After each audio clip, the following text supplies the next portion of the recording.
السلام علیکم دوستو، welcome to M S A Urdu point. دوستو، جیسے آپ سب کو معلوم ہے کہ سلطنت عثمانیہ میں بزرگوں اور علماء کی بڑی قدر کی جاتی تھی۔ جیسے ارطغرل غازی ہمیشہ ابن العربی کی نصیحت پر عمل پیرا رہے، ویسے ہی سلطان عثمان غازی نے شیخ ادبالی کی خواب کو حقیقت کا روپ دیا۔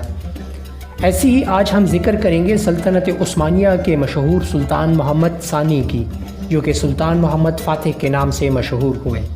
سلطان محمد فاتح 1429 کو پیدا ہوئے اور 1481 کو دار فانی سے کوچ کر گئے۔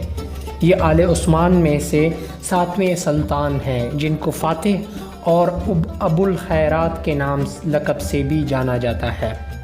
قسطنطینیہ جو اس وقت اہم شہر سمجھا جاتا تھا، اس کی فتح بھی اس کے حصے میں آئی۔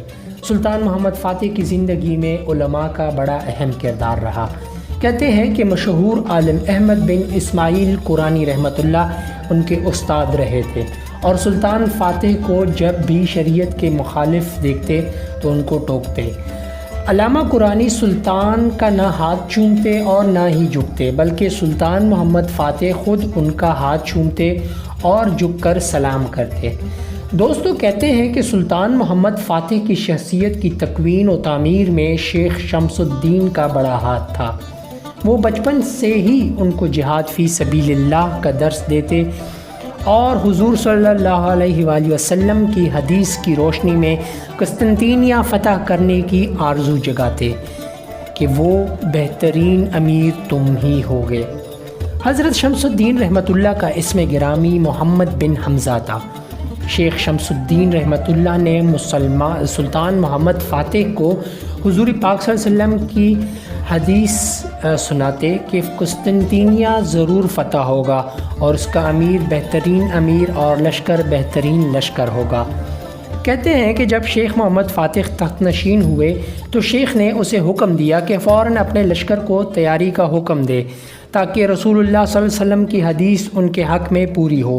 سلطان نے اپنے مرشد کے حکم سے چاروں طرف سے قسطنطینیہ کا محاصرہ کر لیا اور 54 روز تک دونوں فوجیوں میں خونریز جنگ جاری رہی۔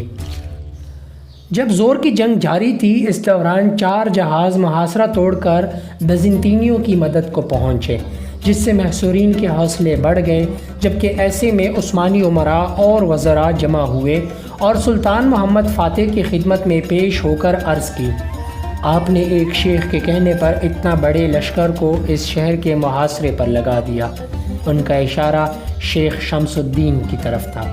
ہر طرف سے سوال اٹھنے لگے تو سلطان محمد فاتح نے اپنا ایک وزیر ولی الدین احمد پاشا کو شیخ شمس الدین کے خیمے بھیجا تاکہ وہ پوچھیں کہ اس کا حل کیا ہے۔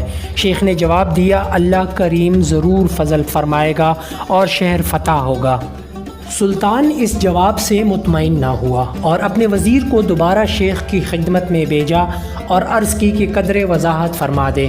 شیخ نے اس گزارش پر اپنے شاگرد اور وزیر محمد فاتح کے نام یہ والہ نامہ تحریر فرمایا، اگر ان جہازوں کے واقعے نے تمہاری دل شکنی کی ہے اور لوگوں نے تمہیں ملامت کیا ہے اور کفار کو خوشی اور شادمانی حاصل ہوئی ہے، تو یاد رکھ یہ ایک ثابت شدہ اصول ہے کہ بندہ تدبیر کرتا ہے اور اللہ کریم فیصلہ فرماتا ہے اور حکم اللہ کا پورا ہو کر رہتا ہے۔ ہم نے اللہ سے التجا کی ہے اور قرآن کریم کی تلاوت کی اور اس کے بعد اونگ آئی۔ اللہ کریم کی کرم نوازیاں رونما ہوئی اور ایسی بشارتیں نصیب ہوئیں جو اس سے پہلے کبھی نصیب نہیں ہوئی تھیں۔ اس گفتگو نے امراء اور لشکر میں راحت و اطمینان پیدا کر دیا۔ عثمانیوں کی جنگی کونسل نے فوراً جنگ جاری رکھنے کا فیصلہ صادر کر دیا۔ پھر سلطان محمد بذات خود شیخ کے خیمے کی طرف گیا، ان کی دست بوسی کی اور عرض کی، میرے آقا مجھے کوئی دعا تعلیم فرمائے جس کی برکت سے اللہ تعالیٰ مجھے فتح کی توفیق عطا فرما دے۔ شیخ نے انہیں کوئی دعا سکھائی۔ سلطان اپنے پیر و مرشد کے خیمے سے باہر آئے اور عام حملے کا حکم دے دیا۔ سلطان چاہتا تھا کہ ان کے پیر و مرشد حملے کے دوران ان کے ساتھ ساتھ رہیں۔ آدمی بیچ کر ان سے استدعا کی، لیکن شیخ نے حکم دے رکھا تھا کہ کوئی آدمی ان کے خیمے میں داخل نہ ہو۔ دربان نے سلطان کے فرستادہ کو اندر آنے سے روک دیا۔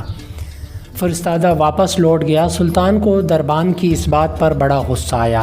وہ خود شیخ کے ہم خیمے کی طرف آیا تاکہ ان سے گزارش کرے۔ دربان نے سلطان کو بھی خیمے سے جانے سے روک دیا کہ یہ شیخ کا حکم ہے۔ سلطان نے آستین سے اپنا خنجر نکالا، خیمے کا کپڑا ایک طرف سے چاک کر کے اندر جھانکا تو عجیب منظر تھا۔ شیخ اللہ کریم کے حضور سجدے میں پڑے ہوئے تھے، ان کا امامہ ان کے سر سے گر چکا تھا، ان کے سفید بال زمین پر بکھرے ہوئے تھے اور ان کے چہرے مبارک اور سر کے بالوں سے ایک نور حویدہ ہو رہا تھا۔ سلطان اپنے پیر و مرشد کی اس کیفیت کو دیکھ رہا تھا۔ اچانک شیخ نے اپنا سر سجدے سے اٹھایا، آنسوؤں کے رخساروں پر موتیوں کی طرح چمک رہے تھے اور وہ اپنے رب سے دعا کر رہے تھے اور فتح و نصرت کے لیے التجا کر رہے تھے۔ سلطان اس کے بعد اپنی قیام گاہ میں آیا اور فصیل شہر پر نظر کی۔ اچانک وہ کیا دیکھتے ہیں کہ فصیل میں شگاف پیدا ہو چکے ہیں اور مسلم لشکر بڑی تیزی سے شہر میں داخل ہو رہا ہے۔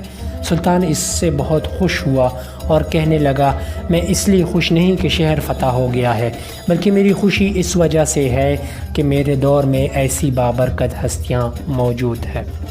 دوستو، اگر آج کی ویڈیو آپ کو پسند آئی ہو تو ہمیں سبسکرائب کرنا نہ بھولیں اور ساتھ ہی دیے گئے بیل آئیکن کو پریس کریں تاکہ ہمارے مزید آنے والی ویڈیو کی اپڈیٹس آپ کو ملتی رہے۔